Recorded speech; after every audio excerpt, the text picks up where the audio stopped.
Hello friends.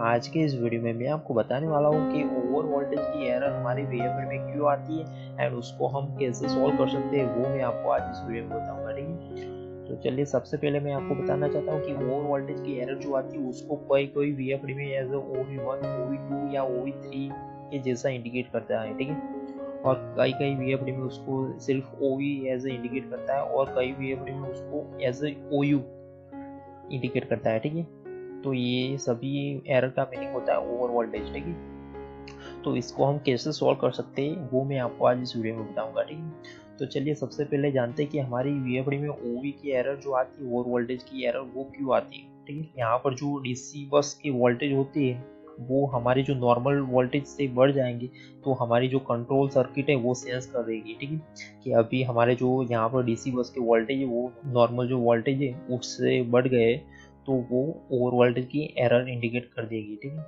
Voltage बढ़ने का पीछे का रीजन ये हो सकता है कि आपकी motor as a generator work कर रही हो तो इसमें से बैक वोल्टेज आएगी, वो डायोड के थ्रू हमारे डीसी बस में आएंगे तो हमारे डीसी बस के वोल्टेज भी बढ़ सकते हैं। और कई बार हमारे इनपुट सप्लाई की वोल्टेज भी ज़्यादा हो तो उसकी वजह से भी हमारे जो डीसी बस के वोल्टेज हाई होगी तो हमारी वीएफडी है वो ओवर वोल्टेज की एरर दे सकती है। ठीक है, तो चलिए मैं आपको अभी कुछ पॉइंट बताने वाला हूँ और मुझे लग रहा है कि अगर आपने पॉइंट फॉलो करेंगे तो आपकी एरर 99% सॉल्व हो जाएगी। ठीक है, तो चलिए अभी स्टार्ट करते हैं। तो चलिए सबसे पहला पॉइंट क्या है कि measure DC voltage between braking resistor terminal.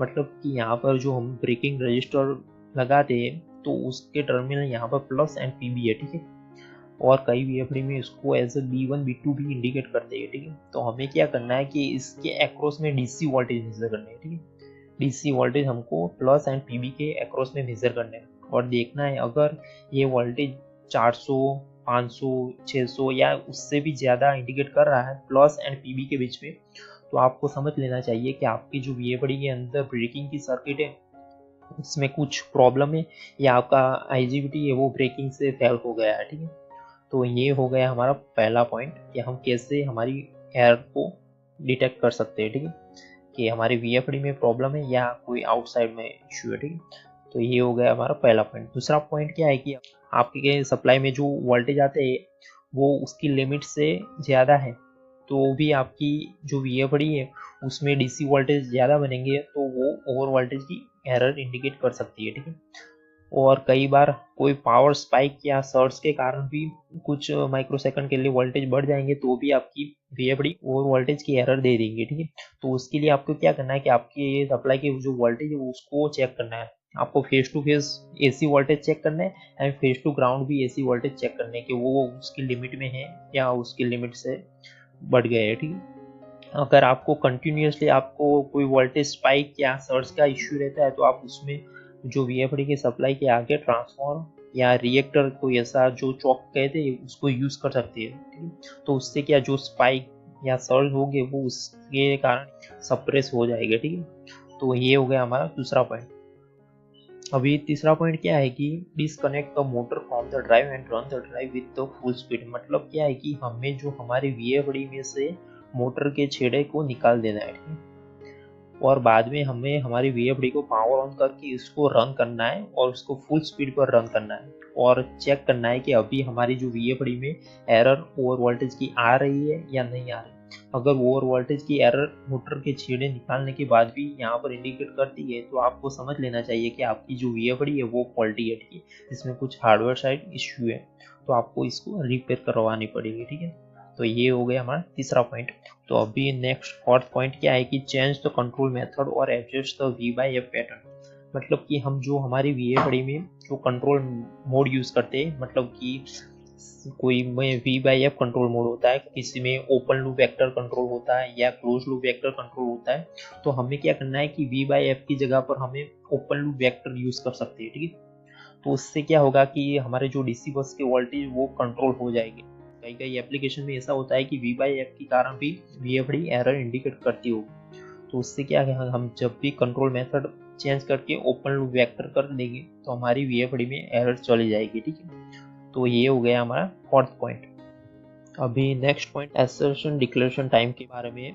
अगर आपका जो एसर्शन या डिक्लेरेशन टाइम है आपकी वीएफडी का वो काफ़ी शॉर्ट है, मतलब 0.1 सेकंड या 0.2 सेकंड या 0.5 सेकंड से कम है तो डेफिनेटली आपकी जो VFD है वो एरर इंडिकेट कर सकती है, ठीक है। तो आपको क्या करना है कि अगर आपकी एप्लीकेशन में इतना शॉर्ट टाइमिंग की रिक्वायरमेंट नहीं है तो आपको ये टाइमिंग थोड़ा बढ़ाना पड़ेगा, ठीक है। तो आप इसको 0.5 की जगह पर 1 सेकंड या 2 सेकंड भी रख सकते हो, ठीक है। और फिर भी आपकी एप्लीकेशन ऐसी आपको 0.1 सेकंड या 0.2 सेकंड उतना ही टाइमिंग रखना है तो इसके लिए आपको बाद में ब्रेकिंग रजिस्टर का यूज करना पड़ेगा, ठीक है।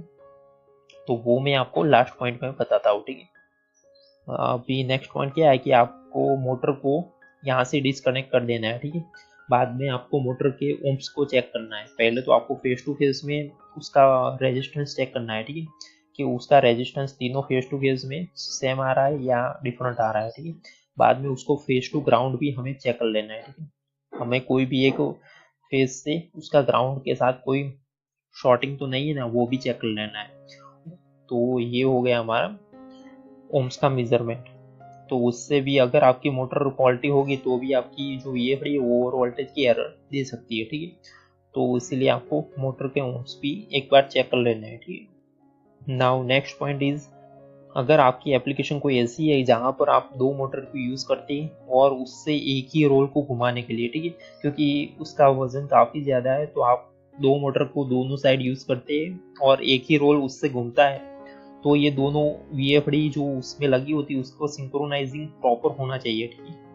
अगर इसका सिंक्रोनाइजिंग प्रॉपर नहीं होगा तो क्या होगा कि जब भी आप ये मोटर को हम शायद 50 हर्ट्ज पर घुमा रहे हैं, ठीक है, और इसको हम 55 हर्ट्ज पर घुमा रहे हैं, ठीक है, तो उससे क्या होगा कि हमारी जो ये मोटर है वो ये मोटर को फास्ट घुमाने का ट्राई करेंगे तो इससे क्या होगा कि यहाँ जो हमारी ये वाली मोटर है वो ऐसे जनरेटर वर्क करेगी और हमारे जो VFD में बैक वोल्टेज आने देगी। तो उससे क्या होगा कि हमारी जो DC बस की वोल्टेज है वो ऑटोमेटिकली बढ़ जाएगी एंड ये हमारी VFD ओवर वोल्टेज की एरर दे देगी, ठीक है। तो आपको कोई ऐसी एप्लीकेशन है तो आपको प्रॉपर VFD का जो सिंक्रोनाइजिंग है वो प्रॉपर तरीके से करना है, ठीक है, वरना आपकी जो VFD ओवर वोल्टेज की एरर दे सकती है। तो ये हो गया हमारा 7 point. Now next point is rapid load changes, मतलब कि हमारी जो लोड यहाँ पर लगा है मोटर की पर वो सडनली चेंज हो रहा है, लाइक ऐसा कोई कन्वेयर बेल्ट है और उसमें कोई बेल्ट में कोई प्रॉब्लम है, उसकी वजह से क्या है कि हमारा जो कन्वेयर बेल्ट है स्लिप हो जा रहा है। उससे वजह से कई बार हमारी जो मोटर है वो जो स्पीड में घूम रही है उससे ज़्यादा स्पीड में घूम जा रही है। तो उसके वजह से भी क्या हो सकता है कि हमारी जो मोटर है वो हमारी VFD में बैक वोल्टेज आने देगी और उससे हमारे जो DC बस के वोल्टेज इंक्रीज हो जाएंगे, ठीक है। तो उससे भी हमारी जो VFD ओवर वोल्टेज की एरर दे सकती है। तो उसके लिए आपको क्या करना है कि आपका गियर बॉक्स या आपका जो मैकेनिकल कोई भी लोड या ऐसा कोई कन्वेयर बेल्ट लगा है तो उसको आपको एक बार चेक कर लेना है कि उसमें कोई प्रॉब्लम तो नहीं है। तो ये हो गया हमारा 8वां पॉइंट। अभी 9 पॉइंट क्या है कि स्वैप द VFD, मतलब कि हमारे पास कोई ऐसी दूसरी सेम किलोवाट एंड सेम कोई मशीन में VFD लगी है तो हम इसको इंटरचेंज करके एक बार चेक कर लेंगे कि हमारी कोई VFD में इश्यू है या कोई एक्सटर्नल इश्यू है तो वो भी हम कर सकते हैं, ठीक है। हमारे पास सेम VFD है तो हम कर सकते हैं, ठीक है, वरना इसकी कोई ज़रूरत नहीं है, ठीक है। नेक्स्ट पॉइंट क्या आएगी, the drive is going to regeneration, मतलब कि जब भी हमारी मोटर की स्पीड है वो ज़्यादा स्पीड है, मतलब इसकी नॉर्मल जो 50 हर्ट्ज उसकी नेम प्लेट पर लिखा है और हम उसको 60 हर्ट्ज पर घुमा रहे हैं तो उससे क्या होगा कि जो भी हम इसको स्टॉप करेंगे तो हमारी motor as a generator work करेगी और हमारी जो VFD में बैक वोल्टेज आने देगी। तो उससे क्या होगा जो बैक वोल्टेज है फ्री व्हीलिंग डायोड के थ्रू हमारे DC बस में चले जाएंगे तो उससे हमारे जो DC बस का वोल्टेज है वो इंक्रीज हो जाएगी, ठीक है। तो इसके कारण भी हमारी जो VFD है वो ओवर वोल्टेज की एरर दे सकती है, ठीक है। तो उसको कंट्रोल करने के लिए हमें जो यहाँ पर ब्रेकिंग रजिस्टर का यूज़ करना पड़ेगा, ठीक है।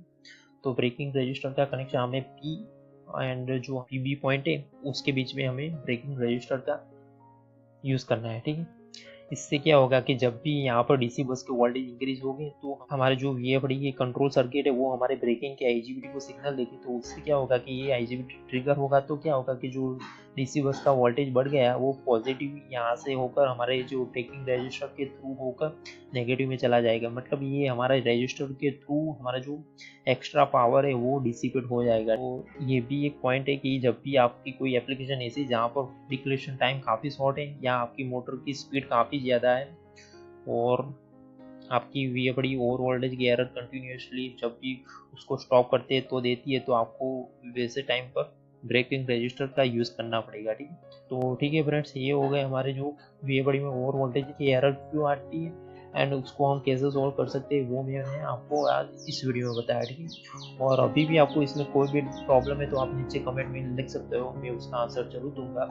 और अगर आपको ये वीडियो थोड़ा भी हेल्पफुल लगा तो इस वीडियो को लाइक, और अगर आपको मेरे चैनल पर नए हैं तो मेरे चैनल को सब्सक्राइब करके बेल आइकॉन को क्लिक करना मत भूलिएगा। So thank you friends for watching this video and have a nice day.